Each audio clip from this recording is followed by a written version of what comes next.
Hello बच्चों, तो आज का जो हमारा सेशन रहने वाला है that would be on Newton's laws of motion. तो ये हमारा एक ऐसा चैप्टर है जहां से हम डायनामिक्स को स्टार्ट करने वाले हैं। तो डायनामिक्स इन द सेंस कि इस चैप्टर से आगे के जितने भी चैप्टर्स हमारे पास आएंगे उन सारे चैप्टर्स में हम फोर्स जो है यानी कि जो कॉज ऑफ द मोशन है, ठीक है, उसके बारे में हम स्टडी करेंगे। ठीक है, और जैसे कि मैंने बताया था काइनेमैटिक्स इज आल्सो अ सब पार्ट ऑफ डायनामिक्स। मतलब डायनामिक्स में हम फोर्स के बारे में तो स्टडी करते ही हैं और प्लस हम ये भी देखते हैं कि वो फोर्स मोशन को कैसे अफेक्ट कर रहा है। मतलब कि पहले हम फोर्स को स्टडी करेंगे, फिर उस फोर्स से लिंक्ड जो काइनेमैटिक्स पार्ट है उसको हम स्टडी करेंगे। तो this is what we are going to learn in this chapter. तो स्टार्ट हम कहाँ से करेंगे? स्टार्ट हम सबसे पहले एक पार्टिकल का जो स्टेट या मैकेनिकल स्टेट होता है उसको डिफाइन करके हम स्टार्ट करेंगे। तो the state of a particle is defined by its velocity vector। ठीक है, तो किसी भी पार्टिकल का अगर आपको मैकेनिकल स्टेट बताना है, मतलब कि किस स्थिति में है वो, और उस चीज को आपको समझाना है किसी को, तो what do we use? We use the term velocity vector। तो फिजिक्स में हम मैकेनिकल स्टेट को सिग्निफाई करने के लिए we use velocity vector।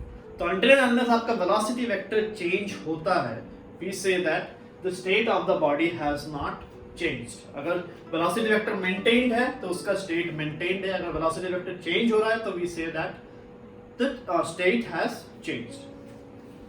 Similarly there is something called the inertia of a body।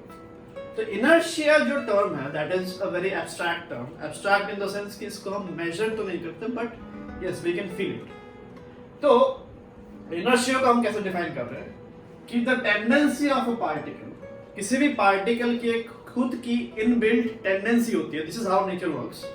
तो हर पार्टिकल की एक इनबिल्ट टेंडेंसी होती है उसके अपने स्टेट को मेंटेन करने। ठीक है, तो every particle tries to maintain its state.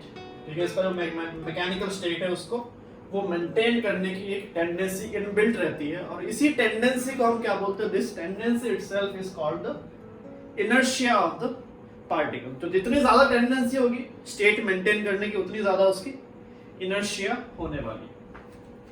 तो एवरी पार्ट, तो हम अदर वे अराउंड ये भी बोल सकते हैं कि every particle therefore resists if something is trying to change its state.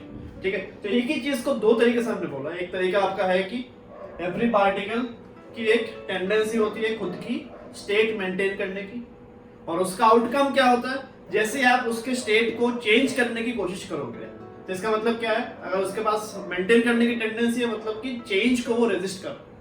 ठीक है, तो एक ही चीज को दो अलग अलग नजरिए से आप बोल सकते हो कि whenever you are trying to change the state of a body, किसी भी बॉडी का या किसी भी पार्टिकल का अगर आपको वेलोसिटी वेक्टर को चेंज करना, चाहे वो मैग्नीट्यूड हो, चाहे वो डायरेक्शन हो, चाहे दोनों एक साथ हो, तो हमेशा वो बॉडी एक रेजिस्टेंस शो करेगा due to what? Due to its property of inertia. तो इसका मतलब क्या है? रेजिस्टेंस शो कर रहा है तो बॉडी का स्टेट जो है वो अपने आप कभी भी नेचर में चेंज नहीं होगा।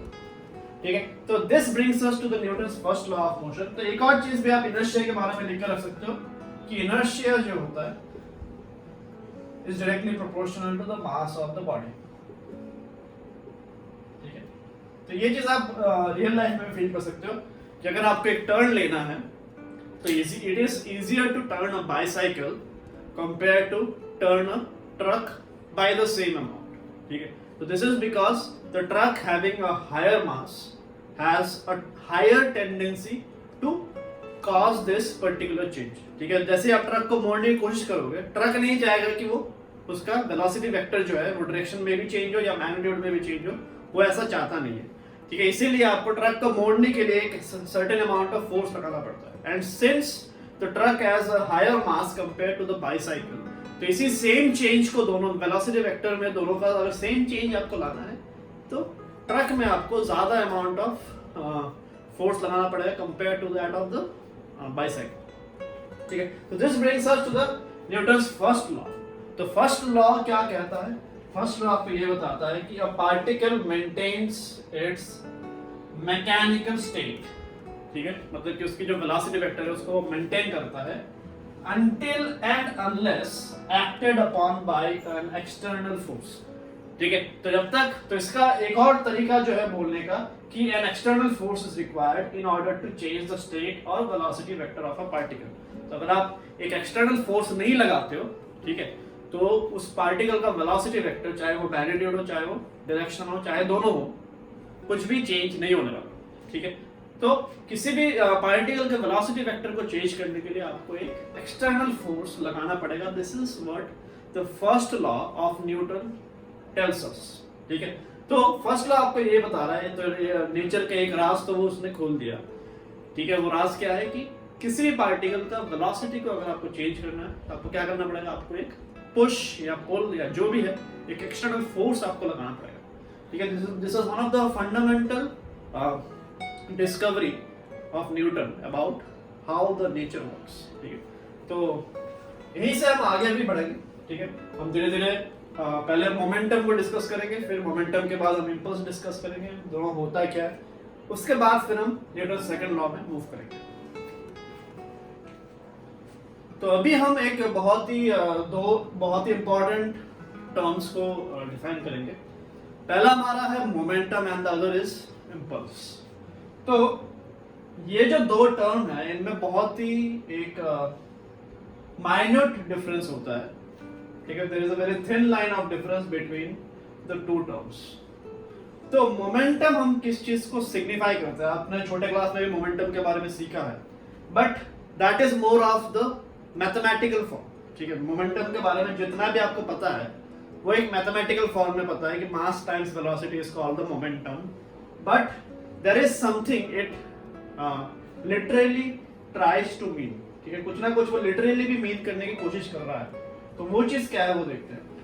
तो momentum basically signifies the capacity of a body to cause any impact. ठीक है। तो यहां पे आपको ध्यान देना है इन द वर्ड कैपेसिटी। ठीक है। तो कैपेसिटी किस चीज का, इंपैक्ट कॉज करने की जो कैपेसिटी है किसी बॉडी के पास, that is what we mean by momentum. ठीक है। तो मैथमेटिकली इसी चीज को, ये जो इंपैक्ट कॉज करने की कैपेसिटी है, इसको हम मैथमेटिकली कैसे दिखाते हैं, इसको P आपका मोमेंटम जो है उसको हम स्मॉल p से डिनोट करते हैं, and momentum is considered to be a vector quantity. ठीक है। तो momentum vector is taken as mass of the body times the velocity vector, because ये चीज देखा गया है कि अगर मेरे पास 1 kg का एक बॉडी है और 2 kg का एक बॉडी है, और दोनों को अगर मैं सेम वेलोसिटी से, ठीक है, एक मान लो कि एक वॉल पे हमने प्रोजेक्ट किया या एक वॉल पे थ्रो किया, तो we find out that the 2 kg body is able to cause more impact, yeah, has more capacity to cause an impact as compared to the 1 kg body। इसीलिए किसी भी बॉडी के पास कितनी कैपेसिटी है impact cause करने का, that depends on two factors, mass and as well as velocity, और दोनों पे वो डायरेक्टली डिपेंड करता है। जितना मास ज्यादा होगा, जितना वेलोसिटी ज्यादा होगा, उतना ज्यादा वो मोमेंटम उतना ज्यादा उसके पास इंपैक्ट कॉज करने की कैपेसिटी होगी, और वही चीज क्या है, मोमेंटम है एंड नथिंग एल्स। तो वेक्टर फॉर्म में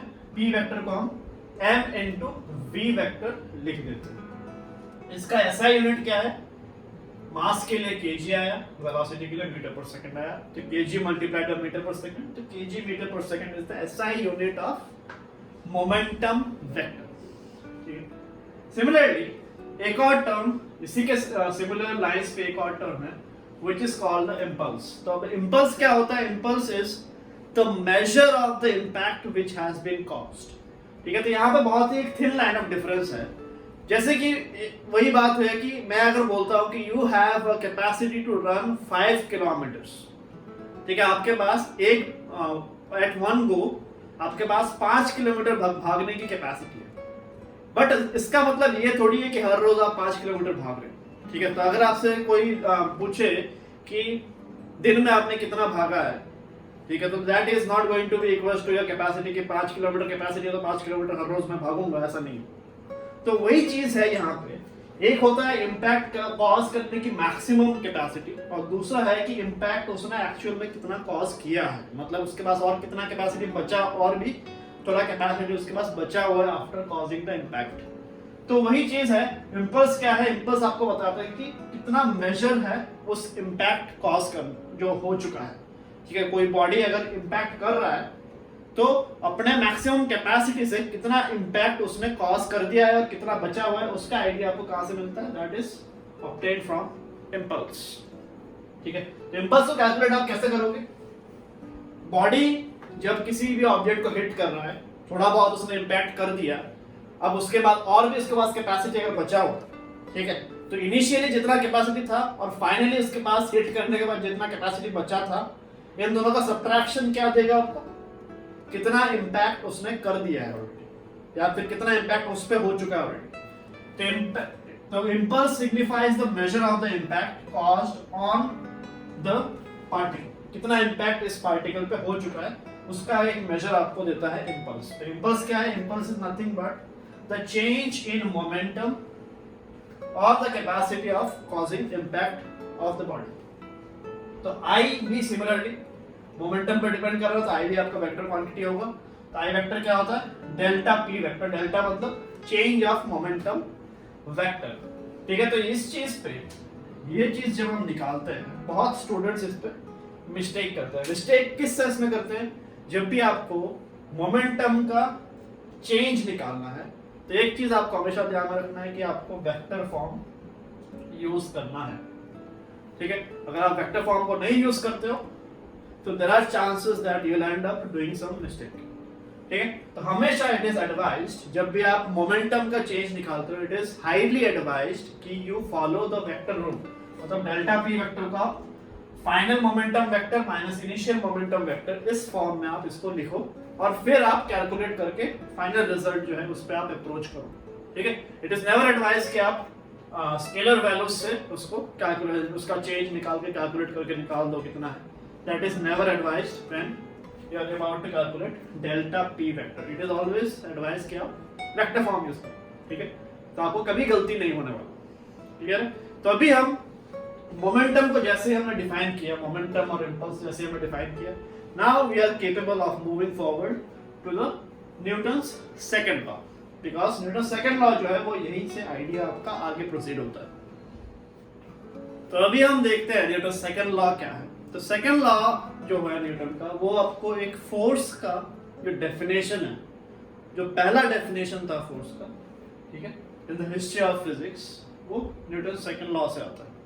तो न्यूटन सेकंड लॉ क्या बता रहा है कि द एक्सटर्नल फोर्स, ठीक है, द एक्सटर्नल फोर्स, तो इससे पहले भी हमने ऐसा नहीं कि फोर्स के बारे में बात नहीं किया है, फोर्स हमने इससे पहले भी बात किया है, but this is the first time that we are quantifying the term force. ठीक है, इससे पहले हमने बस लैंग्वेज के टर्म्स में बात किया है कि एक धक्का देना है, पुश देना है, जो मर्जी है, बट फोर्स को हमने यहाँ पे पहली बार मेजर करना सीखा।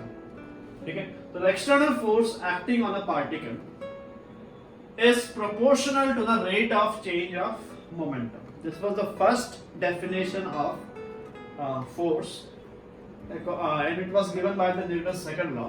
तो एक बहुत ही बेसिक मिस्टेक जो स्टूडेंट के दिमाग में रहता है, न्यूटन सेकंड लॉ बोलते ही जैसे आपने छोटे क्लास से भी सीखते आए हो, हम सेकंड लॉ बोलते ही बोल देते हैं कि F equals to m, but it is very much wrong. Newton second law is not F equals to m. F equals to ma जो है, it turns out as a consequence of what Newton said in his second law.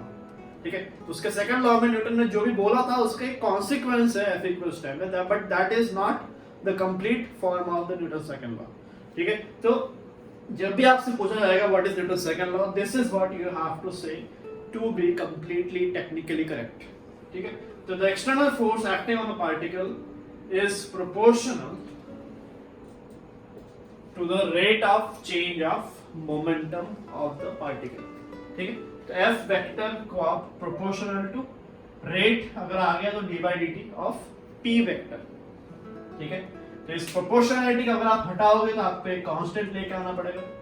ठीक है, तो उसके बाद since this was the very first definition of force, इससे पहले force के बारे में हमने कभी सीखा ही नहीं और ना तो हमें ऐसा कोई पैरामीटर पता था जो फोर्स पे डिपेंड करता है या फोर्स उस पर डिपेंड करता है, तो इसलिए हमने क्या लिया, we had the full liberty since this was our first benchmark in the sense कि this was our first reference to calculating any further future forces which will come into the picture.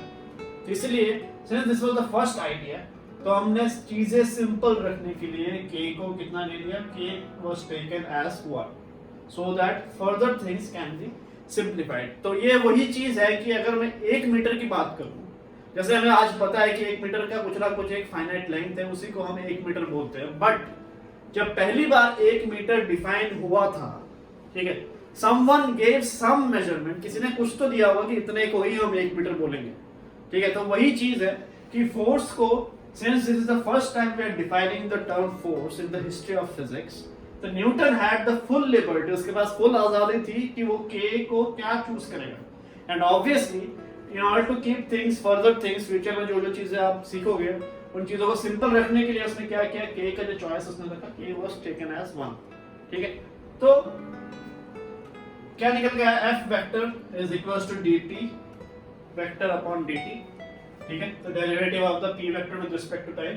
तो this is the very basic and most fundamental definition of force, ठीक है. Rate of force is equals to rate of change of momentum. यहाँ पे Newton second law क्या बता रहा था, second law ये बता रहा था कि प्रोपोर्शनल है, but as we proceeded further in the second law we found out that k को हम 1 के बराबर ले सकते हैं. तो this is one of the outcome of Newton's second law. और ये क्या बता रहा है कि force, this gives you the most fundamental most basic idea of force, ठीक है. तो this can never go wrong, this is always valid. तो अगर आप मोमेंटम 1 सेकंड में, rate of change of momentum मतलब कि 1 सेकंड में मोमेंटम बॉडी का कितना चेंज हुआ, दैट विल गिव यू कि उस बॉडी पे 1 सेकंड में कितना फोर्स लगा, ठीक है. तो इस पे बेस्ड कुछ क्वेश्चंस आपके आ जाते हैं बहुत बार, ठीक है. जिस क्वेश्चन में आपको फोर्स दिखेगा नहीं, ठीक है, जहां पे फोर्स का कोई मेंशन नहीं है, बस वेलोसिटी मेंशन है, मास मेंशन है, तो वहां उस टाइप के क्वेश्चंस में आपको देख के ही समझना पड़ेगा कि आपको ये बेसिक मोस्ट फंडामेंटल डेफिनेशन जो फोर्स का है उसको यूज करना है. ये तो वहां पे आप क्या निकालोगे, आपको ये निकालना है कि 1 सेकंड में बॉडी के मोमेंटम में कितना चेंज है, ठीक है. जैसे आप उसका निकाल लोगे कि 1 सेकंड में बॉडी के मोमेंटम में, मतलब मान लो कि 5 का चेंज है, तो इसका मतलब क्या है, बॉडी पे 5 न्यूटन का फोर्स लग रहा है, ठीक है. और ऐसा यूनिट क्या होता है फोर्स का, इसका ऐसा यूनिट इज न्यूटन, जो आप बहुत ही छोटे क्लास से सीखते आ रहे हो, और इसको हम कैपिटल एन से शॉर्ट फॉर्म में दिखाते हैं, ठीक है. तो इसको अगर हम थोड़ा आगे और प्रोसीड करें, p वेक्टर जो है it can be written as mass multiplied by v vector. तो यहाँ पे जब आप डेरिवेटिव करोगे तो मास एक वेरिएबल है, v एक वेरिएबल है, ठीक है. तो इसमें आप u into v रो जो डेरिवेटिव का होता है वो आप लगाओगे. तो पहले m का डेरिवेटिव v का एज इट इज रख दिया, फिर m को एज इट इज रखा, v का डेरिवेटिव.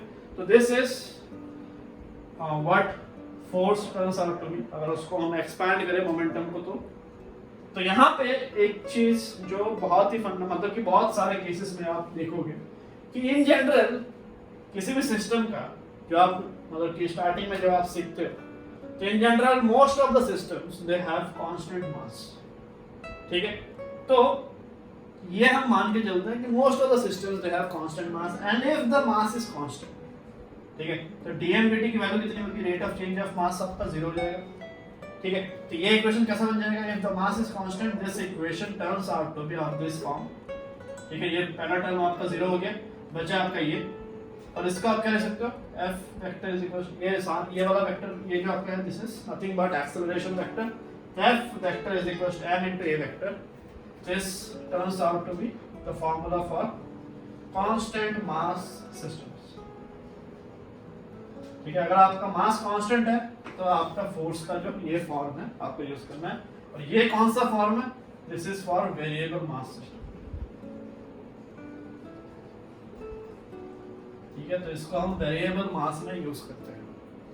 तो ये जो आपका इक्वेशन निकल गया है, जो आपने छोटे क्लास से सीखते हुए आ रहे हो, तो यहाँ पे आपको सही का समझ में आ रहा होगा कि in order to reach to this conclusion we had to do a lot of steps.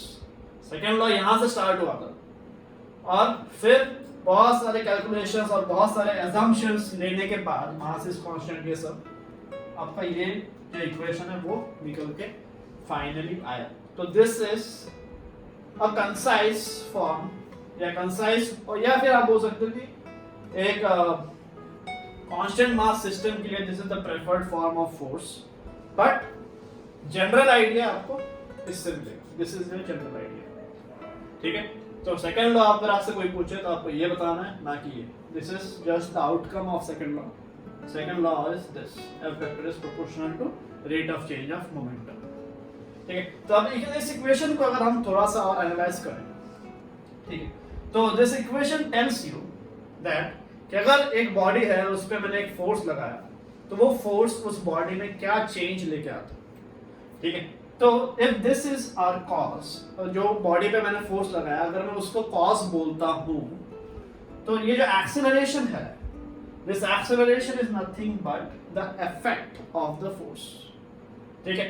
तो कॉज आपका फोर्स है, इफेक्ट कौन है, इफेक्ट इज द एक्सेलरेशन। तो ये जो आपका फॉर्म है, ठीक है, द कांस्टेंट मास फॉर्म, ठीक है, कांस्टेंट मास सिस्टम का जो फोर्स का डेफिनेशन है, that tells you, it gives you a relation between the cause and the effect, ठीक है। आपने फोर्स लगाया तो इफेक्ट क्या बनता है, उस बॉडी पे एक एक्सेलरेशन आता है, ठीक है। तो this is the equation of cause and effect.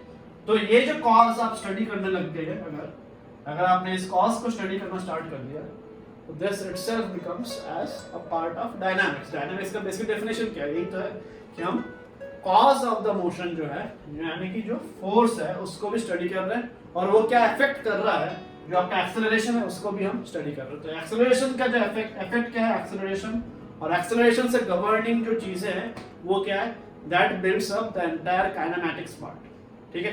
But इस काइनेमैटिक्स पार्ट तो आगे वाली कहानी है, इस तक पहुंचने के लिए, एक्सेलरेशन तक पहुंचने के लिए आपको डायनामिक्स वाला जो स्टडी है उसको आपको करना है। और डायनामिक्स वाला स्टडी क्या है, यही वाला कि कॉज और इफेक्ट का जो स्टडी है, that is what we refer to the study of dynamics, ठीक है। तो अभी हम आगे देखते हैं और क्या क्या चीजें हम कर सकते हैं। तो अभी एक और चीज हम देखने वाले हैं, which is called the impulse momentum equation, ठीक है। तो ये कहां से आएगा, जो फोर्स का डेफिनेशन हमने देखा है अभी, वहीं से हम इसको डिराइव करेंगे। तो फोर्स के डेफिनेशन के हिसाब से हम लिख सकते हैं dp/dt is equal to f, जो हमारा बेसिक डेफिनेशन है फोर्स का। तो अगर ये आपका फोर्स का डेफिनेशन है, इंस्टेंटेनियस फोर्स का, रेट आपका है तो इंस्टेंटेनियस डिफाइन करता है वो। तो एवरेज का क्या होगा, एवरेज का चेंज वाला form delta P upon delta T, उसका आप एवरेज एफ एवरेज लिख सकते हो। तो इस इक्वेशन से आप अगर क्रॉस मल्टीप्लाई करें तो डेल्टा पी को आप लिख सकते हो F average into delta T इस फॉर्म में। Similarly delta P is also equal to the impulse, जो हमने ऑलरेडी देख लिया डेफिनेशन से। तो ये आपका एक पूरा इक्वेशन बन जाता है, impulse is equal to delta p is equal to f average into delta t। तो इस पूरे इक्वेशन को हम क्या बोलते हैं, this entire equation is called the impulse momentum equation, ठीक है। तो हमारा नया impulse का जो एक और नया डेफिनेशन हमें क्या मिला है कि impulse is equal to f average multiplied by delta t। ये delta t क्या है, delta t is the time of the impact, कितने टाइम के लिए impact आपका cause हुआ है, that is what we mean by delta t। तो if however, तो ये तो आपका इम्पल्स का फॉर्म है, if the force is constant, f average बोल रहे हो मतलब फोर्स आपको कांस्टेंट मानना पड़ेगा। तो अगर फोर्स कांस्टेंट है तो ये आपका इम्पल्स निकालने का फॉर्म है। बट if however, तो force is given as a function of time, ठीक है। फोर्स को टाइम के रिस्पेक्ट में अगर आपको दे दिया, ठीक है, तो वहां पे आपको इम्पल्स के लिए क्या करना पड़ेगा, आपको इंटीग्रेशन करना पड़ेगा, ठीक है। इसकी जगह आपको इंटीग्रेशन f डॉट dt, यहाँ पे आप f का जो भी इक्वेशन दिया है उसको आप पुट करोगे यहाँ पे, ठीक है। और कहां से इंटीग्रेट करना है, टाइम इंटरवल 0 से लेके डेल्टा टी क्या है, टाइम ऑफ द इंपैक्ट जो है वो आपका है, तो यहाँ से लेके यहाँ तक आपको इंटीग्रेट करना पड़ेगा। तो you will get what the impulse is. तो दो चीजें आपने सीखा, एक तो ये फॉर्म कब यूज करोगे, व्हेन फोर्स इज कांस्टेंट, ठीक है। दूसरा फॉर्म आपका ये है, ये कब यूज करोगे, when the force is variable और force is given as the function of time in the question में दिया रहेगा फोर्स का जो भी फंक्शन होगा उसको स्ट्रेट अवे यहाँ पे पुट करो, पुट करने के बाद आप इंटीग्रेशन परफॉर्म करो तो आपको मिल जाएगा। और एक और जो लिटरल डेफिनेशन है इम्पल्स का, ठीक है। तो इम्पल्स जो वर्ड है लिटरली इसका क्या मीनिंग होता है, अगर हम बोलते हैं कि समवन इज वेरी इम्पल्सिव, ठीक है, तो इसका मतलब क्या होता है कि वो बहुत ही शॉर्ट स्पैन में एक डिसीजन ले लेता है, Someone who takes a decision in a very short span is called a impulsive person. तो सेम चीज कोई अगर बहुत बड़ा डिसीजन एक शॉर्ट टाइम में ले लेता है तो उसको हम इम्पल्सिव पर्सन बोलते हैं. सेम चीज फिजिक्स में भी है कि when a large amount of force, एक बहुत ही बड़ा फोर्स अगर एक बहुत ही शॉर्ट टाइम के लिए एक्ट करता है, तो यहाँ पे ध्यान देना आपको, मैं स्मॉल नहीं बोल रहा, मैं शॉर्ट बोल रहा हूँ, मतलब कुछ ना कुछ तो है, जैसे कि 2 सेकंड हो गया या 3 सेकंड हो गया, तो we are not talking about a very infinitesimally very small time, ठीक है, एक इंस्टेंट की बात नहीं कर रहे हम, एक इंटरवल बोल रहे हैं, बट वो इंटरवल शॉर्ट है आपका. तो अगर एक फोर्स आपका large amount of force is acting for a very short interval of time, that is what we literally mean by impulse. ठीक है, बट टेक्निकली, हाँ टेक्निकली तो हमने पहले भी डिफाइन किया है, मोमेंटम के चेंज को हम इंपल्स बोलते हैं, तो वो आपका मैथमेटिक्स के पॉइंट ऑफ व्यू से, लिटरल पॉइंट ऑफ व्यू या लैंग्वेज के पॉइंट ऑफ व्यू से इंपल्स क्या होता है? Impulse is a large amount of force which acts for a very short interval of time. ठीक है, we are not talking about an instant but a short interval. ठीक है, तो this is how a general a typical graph of impulse looks like. ठीक है, typical graph, फिर मतलब कि हर इंपल्स का ग्राफ ऐसा दिखेगा ऐसा नहीं है, बट टिपिकली वो ऐसा दिखता है. एक लार्ज अमाउंट ऑफ फोर्स है और एक बहुत ही छोटे delta T amount of time के लिए उसने एक्ट किया, तो this is what impulse graph looks like. तो इस इंपल्स के ग्राफ से जो ये या फिर ये जो फोर्स वर्सेस टाइम का जो ग्राफ है, ठीक है, इस ग्राफ से अगर ये फोर्स के अंदर का एरिया में निकालूं, ये मुझे क्या देगा? ये मुझे इंपल्स देगा, बिकॉज इंपल्स का क्या है? Impulse is integration of f dot dt. तो इंटीग्रेशन f डॉट dt का मतलब क्या है? Area under the ft graph. तो ये हमारा ft ग्राफ है जो इंपल्सिव फोर्स को दिखा रहा है. ठीक है, और इस ft ग्राफ का अगर आप डेल्टा t टाइम का एरिया निकाल लो तो वो आपको इंपल्स का मेजर दे देगा. तो इंपल्स को निकालने के अभी हमने 4 तरीके सीखे हैं. पहला तरीका क्या था? इंपल्स को निकालने के लिए जो बेसिक टेक्निकल डेफिनेशन है कि impulse is change of momentum, उससे आप निकाल लो इंपल्स कितना होता है. ठीक है, तो that will give you a major of the impact. दूसरा तरीका जो हमने यहाँ पे सीखा, अगर फोर्स मेरा कांस्टेंट है, ठीक है, तो फोर्स इज कांस्टेंट, तो इंपल्स आप कैसे निकालोगे? एफ एवरेज या एफ जो भी कांस्टेंट वैल्यू दिया हुआ है उसको डेल्टा टी यानी कि जो टाइम ऑफ इंपैक्ट क्वेश्चन में दिया रहेगा उससे आपको मल्टीप्लाई करना है, आपको इंपल्स मिल जाएगा. तीसरा तरीका है कि if the force is variable, अगर फोर्स आपका टाइम के साथ वेरी कर रहा है तो आपको इंटीग्रेशन लगाना है. कौन सा इंटीग्रेशन? एफ डॉट dt, और इसमें लिमिट्स आप कैसे डालोगे? 0 से डेल्टा टी. तो delta T is the time of the impact. और चौथा फॉर्म हो सकता है कि अगर आपको ग्राफ दिया है, ठीक है, तो अगर आपको ग्राफ दिया हुआ है तो आप ग्राफ का जो एरिया है, ठीक है, उसको निकाल दोगे और वही आपको इंपल्स के बराबर मिल जाएगा. ठीक है, तो this are the 4 methods through which you can find out the impulse. ठीक है, तो आज हम इतना ही रखने वाले हैं. ठीक है, कल का जो हमारा सेशन रहने वाला है वहां पे हम डिस्कस करेंगे सिस्टम, सराउंडिंग. ठीक है, और फिर वहीं से हम न्यूटन्स थर्ड लॉ और कंजर्वेशन ऑफ लीनियर मोमेंटम जो है उन सब चीज़ों के एक साथ कंबाइन करके एक सेशन में हम डिस्कस करने वाले हैं. ठीक है, तो आई होप कि ये सेशन आपको अच्छा लगा हो. ठीक है, आप जितना हो सके इसको सब्सक्राइब करो, शेयर करो.